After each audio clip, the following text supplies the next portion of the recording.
The Greater New Bedford Community Health Center monthly video series is brought to you by Senior Whole Health, a health plan for seniors that have both Medicare and Mass Health coverage. Online at seniorwholehealth.com. Welcome to the Greater New Bedford Community Health Center.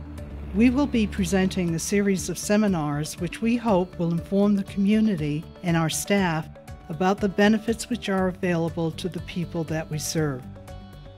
Welcome to the Greater New Bedford Community Health Center.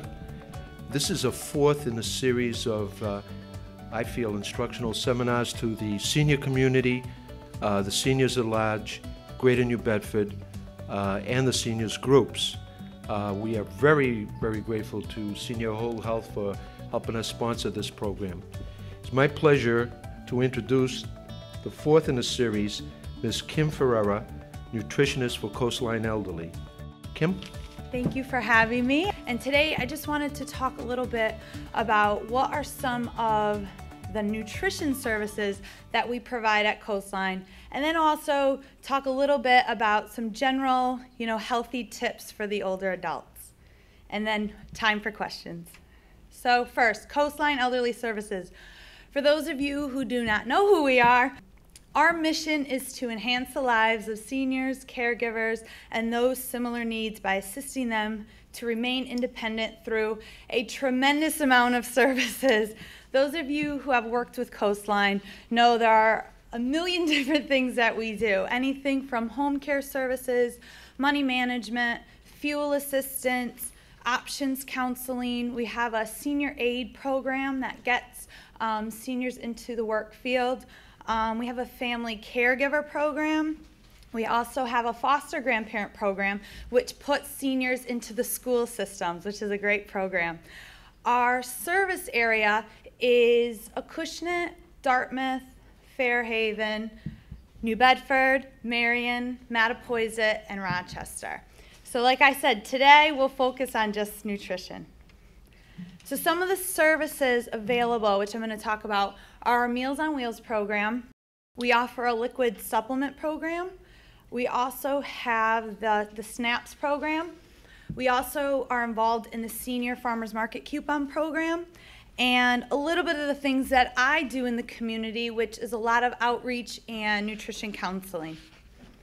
So the first one, Meals on Wheels. I'm sure it's familiar to many of you. The Meals on Wheels is a federal program, and it provides a hot lunch to those who are 60 years and older, typically through our homebound program and our lunch program. In order to qualify for our home delivered meals, they must be 60, they must be unable to attend a site or unable to drive to a site. They also are going to be someone who is unable to prepare their meals or have no access to any kitchen facilities. Also, if there's no meal prep support, so if they're not able to get anyone in to help them prepare the meals either, then they'll qualify. It can be for short term or for long term. Sometimes we have individuals who are out and about in the community, they have a fall, they're tied up for a little bit. We can definitely accommodate that.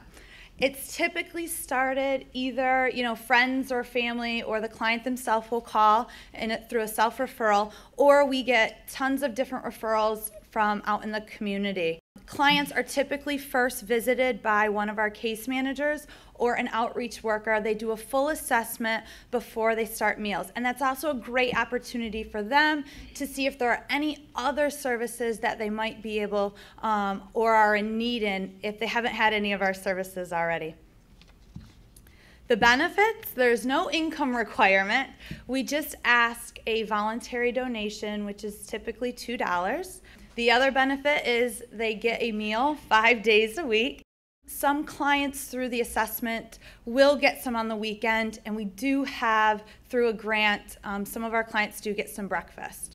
One of the best parts about this too is every day, 5 days a week, these clients are getting a safety check. And I think that's a huge part to this program because a lot of these clients don't see someone for several days, at a time. So this is an opportunity for our drivers, go up to their door, deliver them the meal, and they develop a fabulous rapport, and it's great for us to make sure that they're doing well. If the client doesn't answer, we call the emergency contact, we call the hospital, so it's another means of making sure that the client is doing okay. I've done the routes a couple times, and it's really wonderful to see them. You're going up to the door, and they're just waiting by the door for you. They cannot wait to see the person and get their meal for the day. And we've had drivers call us and say, hey, the client's down, you need to call 911, or you need to call the emergency contact. So if it wasn't for them coming there 5 days a week, who knows when that opportunity would happen. So that's another great part of the program that we like to emphasize.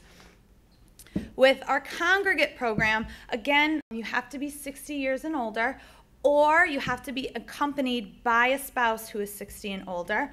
Currently, we have different Congregate sites. 8 of them are at senior centers, and 5 of them are at different housing locations. We strongly recommend, if they do want to attend the site, make sure they call a full day in advance, because we do order our meals quite early. The benefits, again, there's no income. It's just a donation. They get a meal 5 days a week, and it's another great opportunity for them to get some of those social skills. A lot of the senior centers have a variety of activities, whether it's bingo or a lot of different exercise programs. So you may find them there for a long length of the day, which is great. And it's important too, depending on where the client's located, some sites do have transportation available. So if that's the only limitation for them and they really do want to get to the site, please make sure you call the center individually, because they might be able to provide that. Again, we don't advise them to just walk in. Sometimes they do get lucky if we've had a couple people who canceled at the last minute, but again, they do want to try to call in advance if they can. And these are some of our meal sites. I will have copies in the back for you guys if some of these sites are new to you. The Acushnet Council on Aging, the Anderson Way Housing, Boa Vista Housing, Brooklawn Senior Center in the North End, Buttonwood Senior Center, the Dartmouth Senior Center, Fairhaven Senior Center, Hazelwood Senior Center, the Mattapoisett Village Court, which is a housing location, the New Bedford Senior Center, the Rochester Council on Aging, and Tabor Mills and Tripp Towers, which are both housing. In terms of the nutrition, our meals typically contain about 700 to 800 calories. They are part of a no added salt diet, which I get a lot of calls about recently. Sodium is the hot topic now, so definitely I strongly encourage you, if you do have questions about the meals, please do not hesitate to call me, and I don't hesitate the client or the family to call me either. When it comes to the salt and the sodium, I just have to emphasize that there are nationwide studies that are done on our clients who receive Meals on Wheels. And ours are very consistent at the local level to the national level. And the majority of our clients say that this is the largest meal of the day. In particular, just our service area, over 50% of our clients say that that makes up 50% of the calories they get in a day. So with that being said, when you do look at the sodium on the meals, because as you see, the nutrition analysis is put on the menu by me.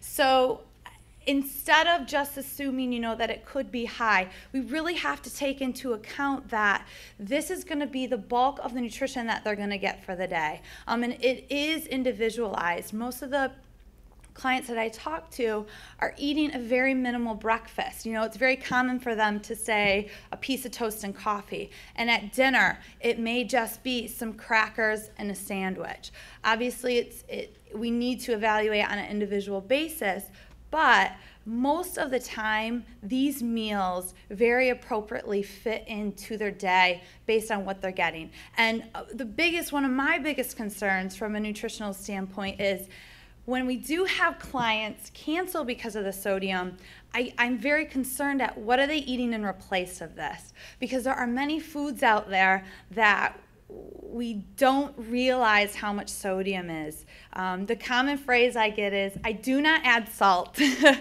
And, you know, unfortunately, the salt shaker only adds less than 10% of all the sodium we get in a day. So I'm not overly concerned about the salt shaker. You know, we're really concerned about the items that already have sodium in it.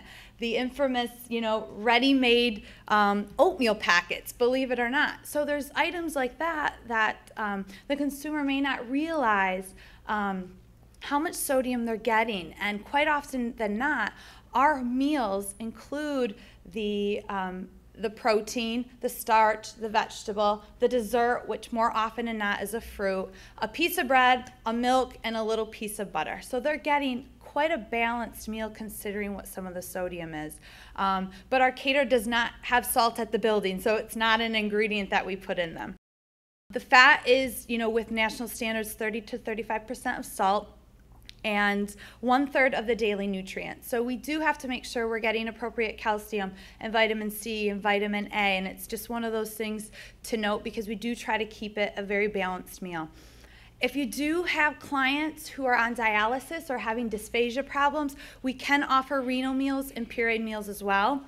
You can find the menus, if you guys haven't seen them at some point in time, they are on our website. They are also located in the senior scope, and pretty much most of the Council on Aging's will include the menu as well.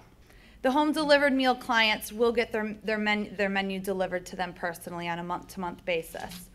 The supplement program. This program has been around for a while. It's not one of those that is necessarily on a list of our services from our pamphlets. It tends to be word of mouth. But we do offer a discounted liquid supplement program. So if you have an elder who you're noticing is losing some weight or having a really poor appetite, maybe they're going through some medical conditions and they're going through some certain treatment that's affecting their appetite and their intake, we are able to provide a liquid supplement. We obviously can't provide all the brands, so in terms of our contracts, we're able to provide Ensure, Ensure Plus, Glucerna for those with diabetes, and we also do have the Nepro for those clients who are in dialysis. We typically do them in a case of 24 bottles, and it is quite a deal. I have to say, you know, a case of Ensure we can provide for them for $17, which if you go into a store, a 6-pack is anywhere from $6 to $10. So it is a really good saving for those who are already consuming them on a daily basis. The requirement is I do a brief assessment just to make sure that it is appropriate and they are needing it and wanting it for the right reasons, not just because it tastes good. And I can talk with a caregiver, a family member, or the elder itself. And we do require a one-time prescription from the physician to be faxed to us just for the file. This is something they can get over the counter, so we don't need refills, but we do need that paperwork from the doctor so they know that we are providing this for them. The other benefit of this is the Meals on Wheels driver will deliver it right to their home as well. They do not have to be receiving Meals on Wheels in order to get this. We have many clients who receive this just alone.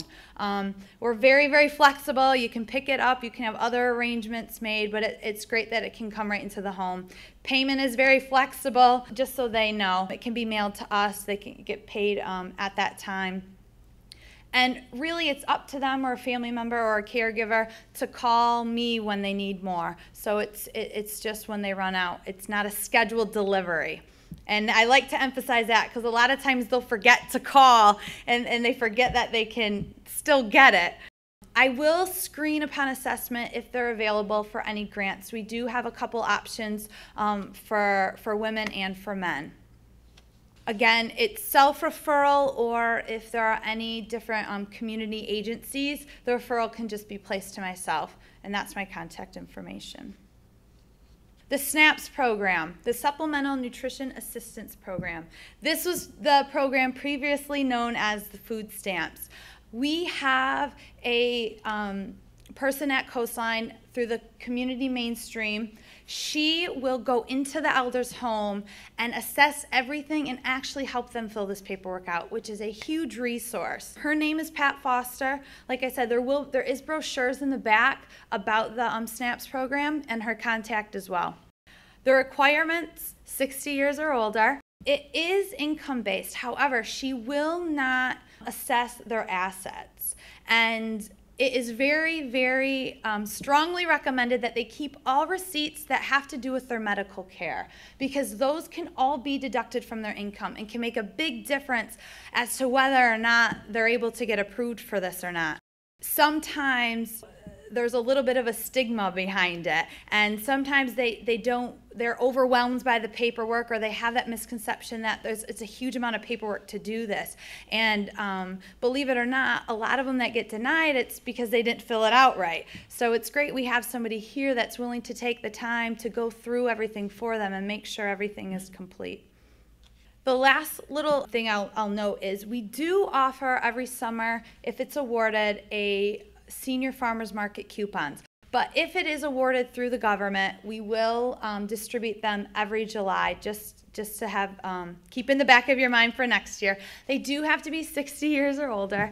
They have to be eligible for SSI or in Section 8 housing, or eligible for Medicaid, energy assistance, or commodity food assistance. This year it happened to be $25, and they'll get $2.50 coupons. They have to fill out a front and a back sheet for us, and then they're on their way. We give them a list of all the different farmers markets that's in the area, and pretty much all of them will accept the coupons, which is nice. It's a nice little discount for them, and it does encourage them to get out and purchase some local foods.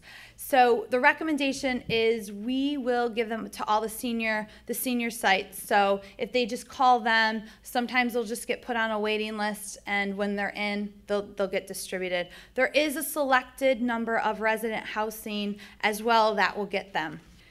In terms of outreach, a lot of what I spend my time doing is I go out into the community, into our service area, and I do a lot of nutrition education. So typically it's going to be at a lot of the resident housings or at the senior centers, even though I'm not limited to. I've been to a couple churches before. But it's a fun time, and it's great for them to get out and learn a little bit about nutrition. I learn, I think, just as much from them as I hope they learn from me. I'm always getting stumped with questions, but it's great. They're really up to speed on what are the new issues, what should we be looking at when it comes to nutrition. I do try to do some easy, simple cooking demonstrations for them too, things that are affordable, recipes that are minimal ingredients, things that they may realistically have in their house that they can really see themselves making. And what's nice too is some of these places don't have a full kitchen, which is great because I'm able to tailor those recipes to use minimal equipment for them too, so they're safe ingredients for them as well. And it's free. Can't forget to mention that. You can go to our website to see a schedule of the places I will be at. You can call me, I can let you know, or you can call the Council on Aging or the Housing. They typically have an activity calendar on who's coming and what they have. You can also check out the Senior Scope. Sometimes some of the places will put the activities in there as well. The last service of our nutrition department is the counseling. I do on occasion go out to the elder's home for one-on-one counseling. It is a lot of times based on referrals from our case managers or out into the community. If an elder has a really hard time getting out and about and really needs a little bit of nutrition guidance, then I am a free service available to go into their homes and do a little bit of education.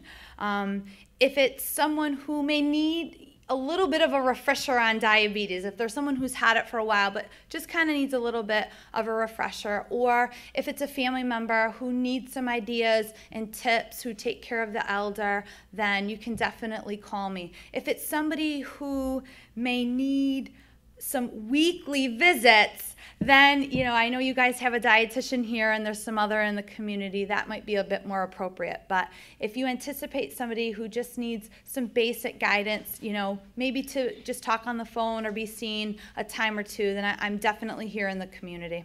And this is just our full contact information for Coastline. For those of you who don't know where we are, we're just down the road. And the other link is 1-800-AGE-INFO, and that's another great resource for the 60 and older.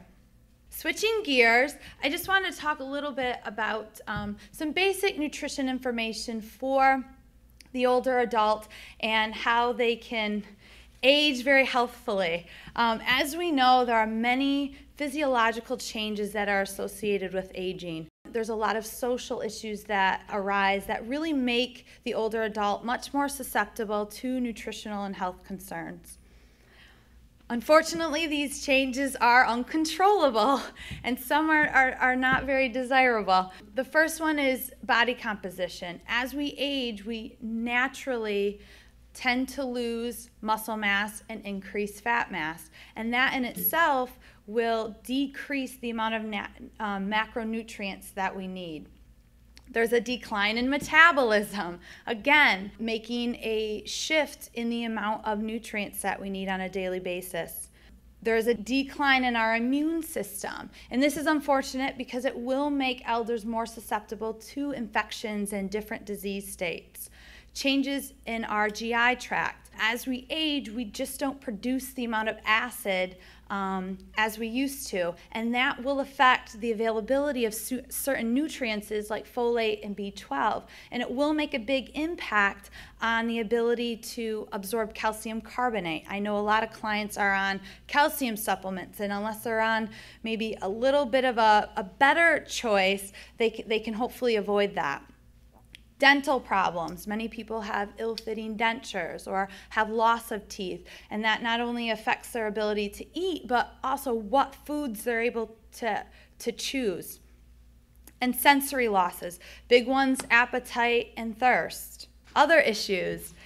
Eating and cooking for one. This is a really popular topic when I go out into the community, and one of the main responses I get is, I just have no desire to cook for myself. Many elders, used to cook for a family, and it's a big shift to now have the desire. It's just me. So that's a big issue because it will affect how balanced their eating is by the end of the day. They tend to rely on more processed, convenience foods, which tend to have naturally more sodium and fat and less of the vitamins and minerals. Changes in living situation or support system. Changes in how many people you're living with, dealing with loss. Those types of issues can make a big impact on appetite and food selection. Multiple medical conditions. From my side of it, I get a sense of clients feeling very overwhelmed on what to choose. Someone with diabetes and high blood pressure and on Coumadin, they don't know what to buy. They're looking for something that's lower in carbs, but then it ends up being higher in fat, and they don't know if they should look at the cholesterol, how much fiber. So they tend to get very overwhelmed on knowing what's the right food to eat because I have all of these things going on with me. And polypharmacy, this makes a huge difference in terms of, what they're taking, and is that affecting what nutrients they need, and do they need to compensate because of that? Some of these medications will increase or decrease their desire to eat, and some of these can affect weight changes. Also, depending on how many they're taking, they just don't want to eat. Some health concerns, that we look at for the older adult is cancer. The recent dietary guidelines came out in January, and some of the statistics that they stated was cancer. 41% of our population will be diagnosed with cancer in our lifetime, which is a very staggering percentage. Heart disease, we know that's the #1 killer of men and women. High blood pressure, 34% of our population has high blood pressure. Diabetes, 20 years and older, 11% of our population has diabetes. Another 35% has pre-diabetes. Osteoporosis. The leading age of bone loss is between 50 and 60, and after that makes us very susceptible to osteoporosis. Typically, it's 1 in every 2 women and 1 in every 4 men. Macular degeneration. Age-related macular degeneration is the largest cause of vision loss in the U.S. today. And Alzheimer's dementia, very common. Currently 5 million people suffer with that. In terms of nutrient concerns for the older adult, fluids. Fluids is a big one. As we know, one of the sensory losses is our ability to recognize thirst. As we get older, we just don't feel thirsty. Dehydration is a very common diagnosis people are admitted into the hospital with, making fluids really, really important. Fiber. Because of the amount of processed foods out there, we can't even limit this to the older adult. No one eats enough fiber in general. Typically for women, we need about 25 grams a day. For men, it's about 38 grams a day. Folate and vitamin B12. These nutrients tend to be an issue because of that change in our gut, and that relationship and change of the acid in our gut does make those vitamins a little bit less available. So we really have to work a little bit harder on making sure we get them in our diet. Calcium and vitamin D, another big topic recently. The needs of both of these go up as we get older. Some of the concerns are the sources of these can be a little bit limited. We also have people who tend to have lactose issues, and that makes it a little bit more difficult to get the amount we need. And lastly, potassium. Another one of those like fiber. We need about 3 times of it as sodium, but we end up eating 3 times the amount of sodium versus potassium. So it's kind of flip-flopped. So what are some foods that are, extra important for the older adult? The first one is whole grains. Why?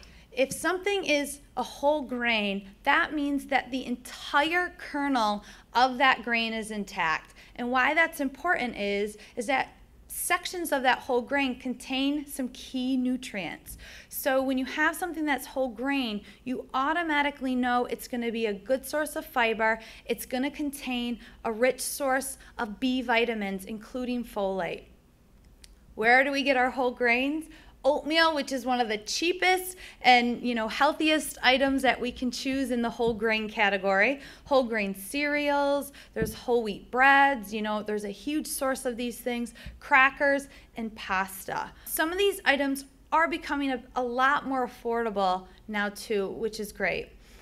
Why do we need the whole grains? Well, there's clear evidence that shows whole grains do help to lower heart disease, blood pressure, better diabetes control because of that fiber.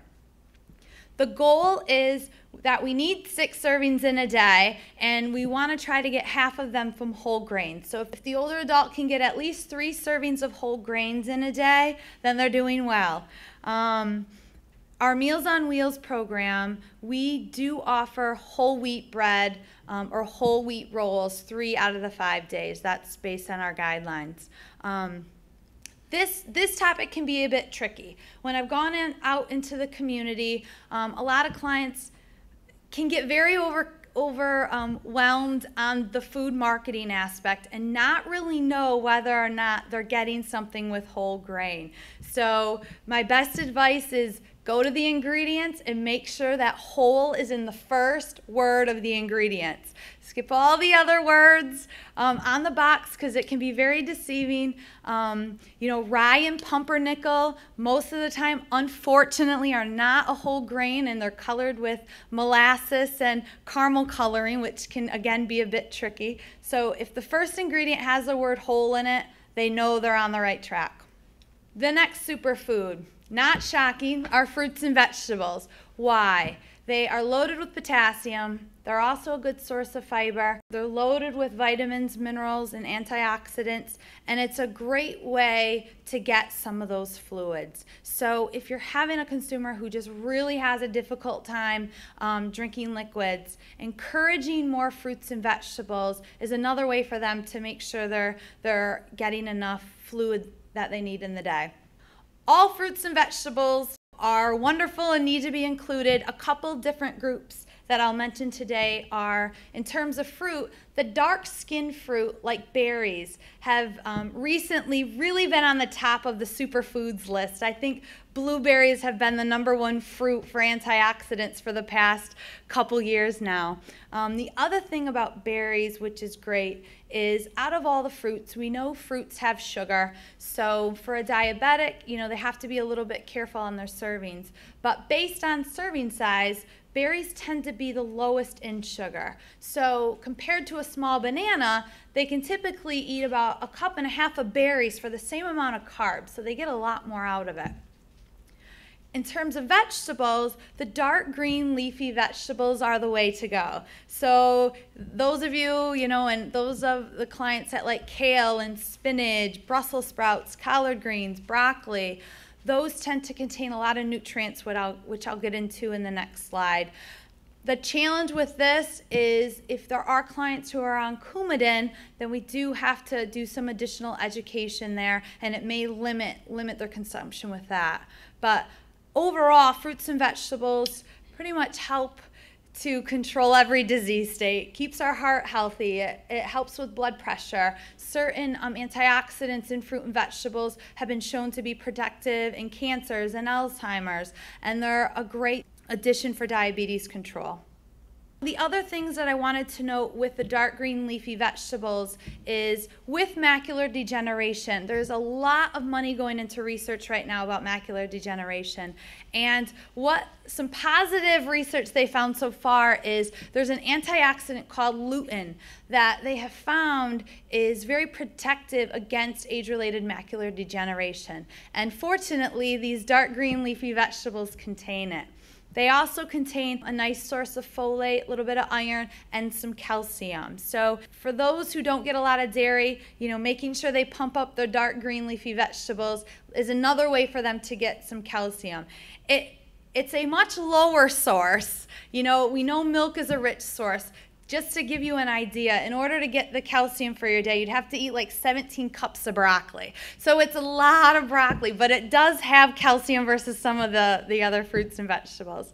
The goal is at least 5 servings, or to try to focus on your plate, at least try to get half of your plate filled with fruits and vegetables. Dairy. Because of the concern with saturated fat and that being linked with heart disease, when it comes to dairy, we do want to try to go low fat or fat-free. You don't have to do everything fat-free because cheese is probably the top item that is not the most, pleasurable taste of fat-free cheese, but at least if we can get in the lower fat direction, we're doing a huge savings in terms of saturated fat. Dairy, it tends to be rich in calcium, vitamin D, and potassium. It's typically our milk, our yogurt, and our cheese. There can be a huge selection of all of these.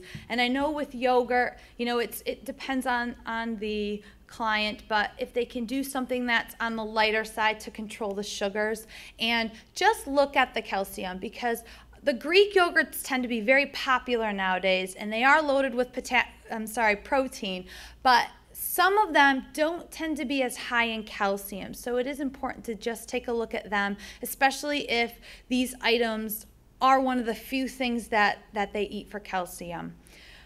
Dairy, as we know, and calcium is beneficial to keep our bones strong and helps lower our risk of osteoporosis. Up until our mid-20s is when we are really soaking up all that calcium for our bones. And after that, after our bones have, matured is the best way to say it, it's really up to us to make sure that we're getting enough calcium every day. Because if we don't, our body kind of knocks on our bones and says, I need some calcium. And after a while, our bones get depleted. So it's so important that we try to get enough calcium, and whether it's food and supplements combined, to try to avoid that huge bone loss which occurs between the age of 50 and 60.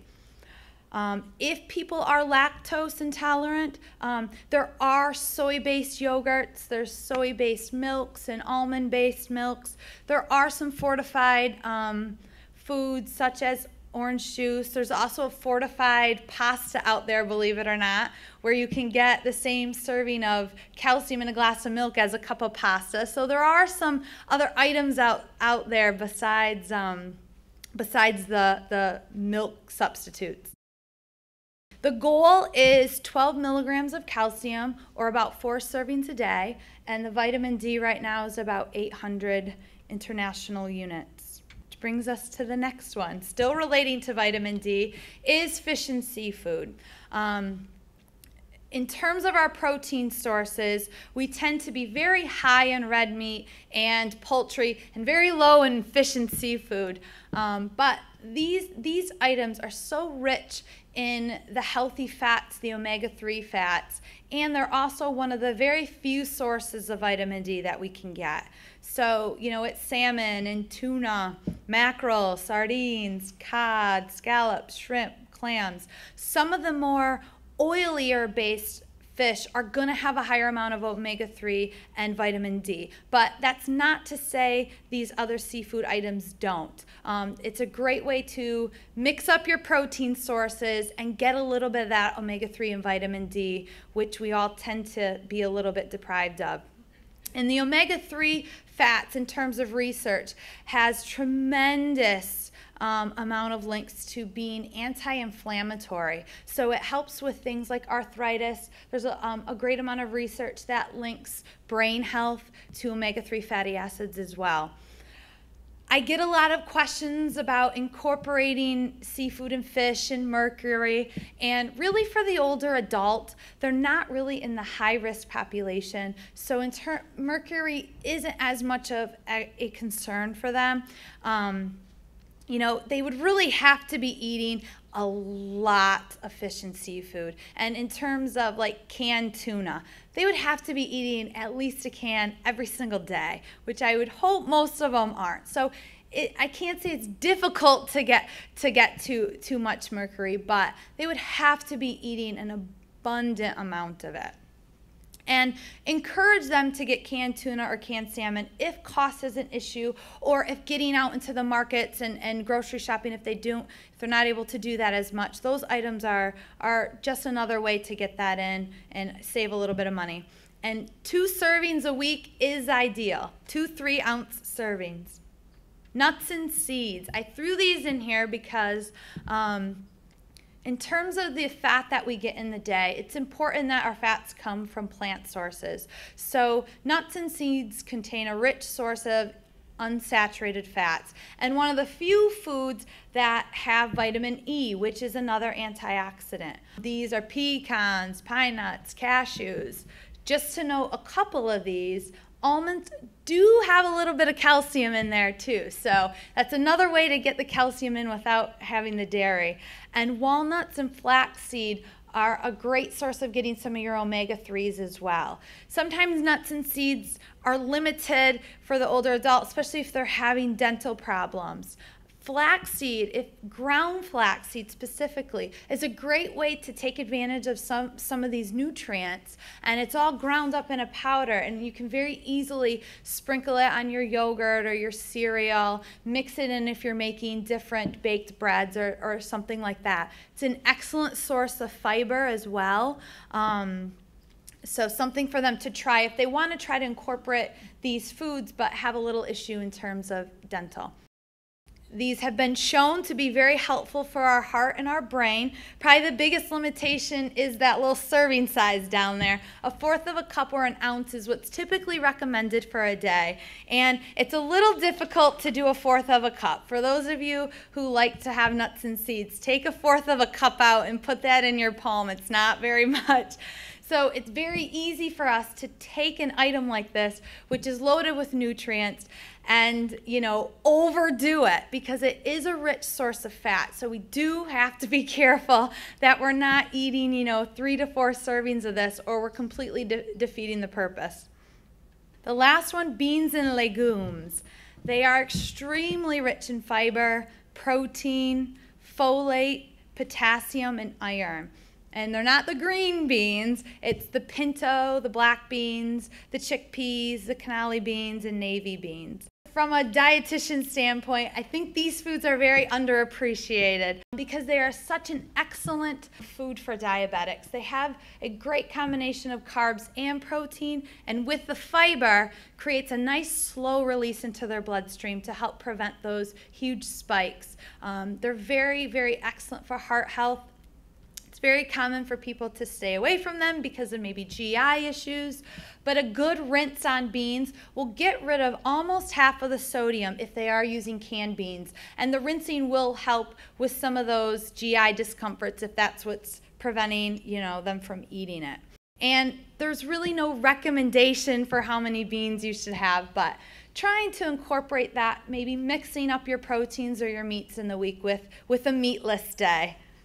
Just some other basic nutrition tips is really for the older adult, snacking is a really important way for them to fill in the gaps, especially if they're not eating 3 extremely balanced meals. It's very, very difficult to get the amount of nutrients you need in 3 meals. And snacking is a great way to fill in where they're not getting it in their meals. My recommendation is to try to include 2 different food groups to create a balanced snack. So instead of just having a piece of fruit, matching that up with a yogurt or with some peanut butter or some, a string cheese. Instead of just crackers, maybe throwing some peanut butter on it or a half a sandwich.